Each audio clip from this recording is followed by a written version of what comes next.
Donald Trump elogió a Claudia Sheinbaum, presidenta de México, y hasta aseguró que es de las pocas personas a las que le ha aprendido algo. Una declaración que apunta a que buscará llevar una buena relación con su homóloga mexicana.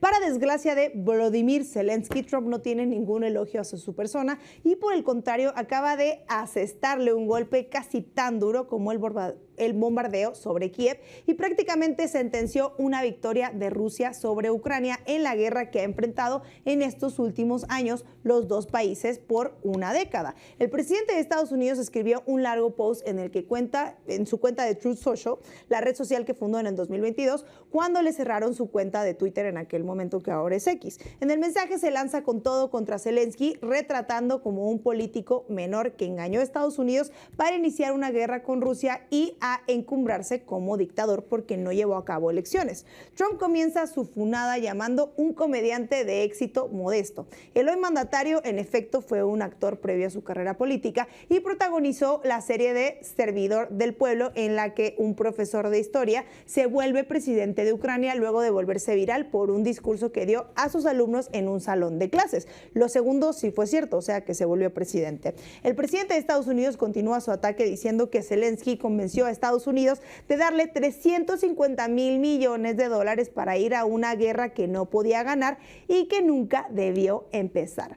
Trump subraya que su país ha gastado 200,000 millones de dólares, más de lo que ha gastado toda la Unión Europea, pese a que el conflicto armado debería interesar más a los países de ese continente, porque Estados Unidos le separa un gran y hermoso océano de la zona de conflicto, no así para Europa.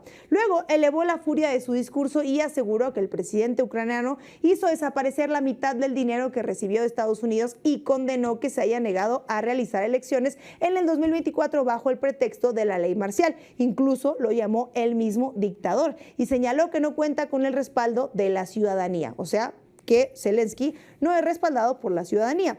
Más le vale actuar rápido o se quedará sin país, continúa Trump, para luego resaltar que sus pláticas con Zelensky, sus pláticas con Putin, han hecho más para asegurar la paz en la región que todo el dinero desperdiciado por Joe Biden en cualquier intervención diplomática de la Unión Europea. Trump termina su mensaje con estas palabras: amo a Ucrania, pero Zelensky ha hecho un pésimo trabajo. Su país está destrozado y millones han muerto de manera innecesaria, así lo dijo.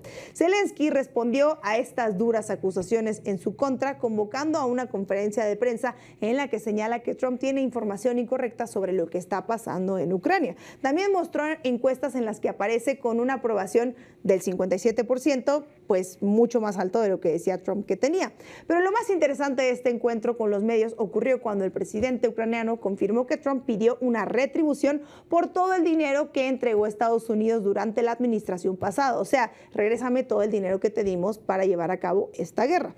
Vale recordar que una de las últimas acciones de Joe Biden como presidente fue enviar a Kiev un paquete de ayuda militar por 6,000 millones de dólares. Pero Zelensky solo reconoce haber recibido de Washington 67,000 millones de dólares para un armamento y 31,500 millones en ayuda financiera. Es decir, menos de un tercio de lo que está reclamando el hoy presidente estadounidense. Trump explicó que el mandatario ucraniano le exigió ceder 50% de los recursos naturales de su país. Según Trump, Ucrania no saldará la deuda hasta entregar 500,000 millones de dólares en tierras raras, que son petróleo y gas. Es decir, Trump quiere recibir 150,000 millones más de lo que, según sus cuentas, Biden envió a Zelensky, según Zelensky. Zelensky agregó que no está de acuerdo con este trato, principalmente porque no garantiza que Estados Unidos seguirá siendo su aliado en el futuro, y yo creo que eso ya fue. Y sin el apoyo de esta potencia mundial, su país queda a merced de los caprichos de Moscú.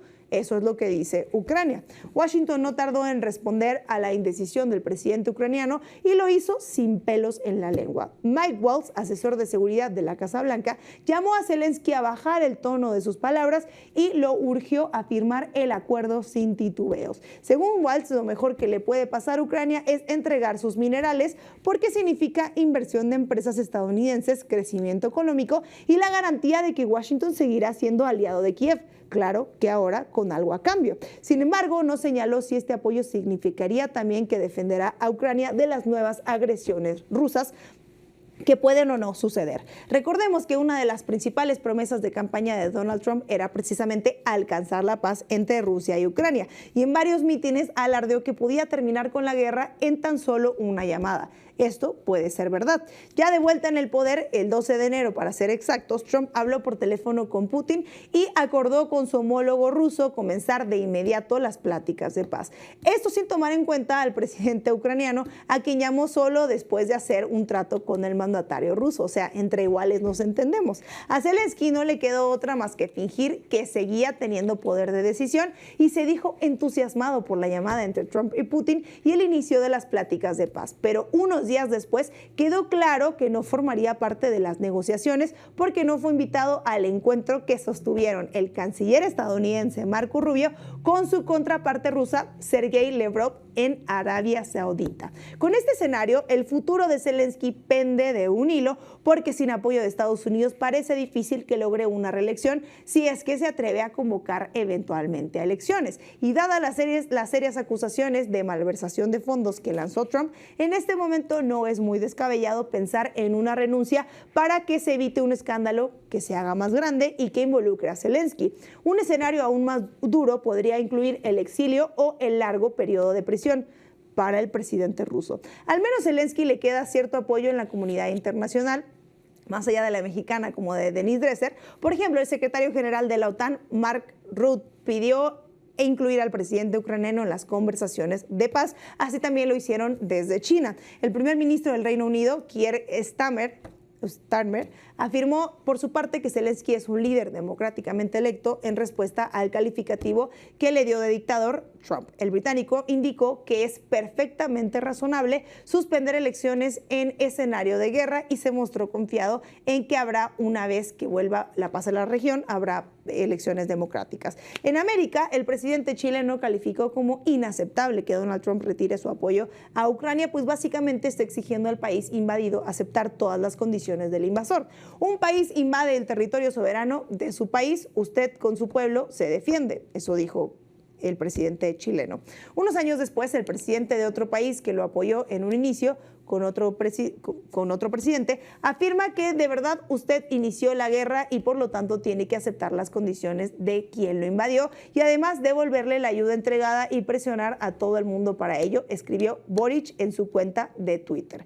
Por su parte, el presidente colombiano Gustavo Petro señaló que decidió mantenerse neutral ante el conflicto, y eso que es mucho porque Petro siempre está tuiteando, pero no puede dejar de denunciar que Estados Unidos está traicionando a Ucrania y a Europa al pasarlos por alto y preferir una negociación directa con Putin. Esto es a grandes rasgos el escenario que enfrenta Zelensky en este momento, un político cuyo mayor error fue acercarse demasiado a Occidente, pensando que era la mejor fórmula para garantizar la seguridad de su país y después resistirse a lo que venía. A más de 3 años de la invasión rusa o del conflicto entre Rusia y Ucrania, depende cómo se vea, parece que Zelensky falló en casi todos sus cálculos y debió negociar con Rusia desde un principio, llegando a la presidencia, en vez de apostar por una guerra sin sentido que dejó a miles de muertos de los dos lados. Y para la comunidad internacional quedará como lección no dejar que un comediante pretenda trasladar a la vida real a un personaje de ficción. Si suena descabellado permitir a un actor realizar una cirugía solo porque interpretó a un médico, dejar a un actor gobernar un país solamente porque alguna vez hizo de presidente en pantalla, hoy nos queda claro, es una locura total. Y hasta acá la dejamos en SDP Noticias. Bueno, SDP Mañana. No olvide darle clic a la campanita, suscribirse, comentar qué opina de este tema y quedarse a ver a Poncho Gutiérrez en SDP Noche.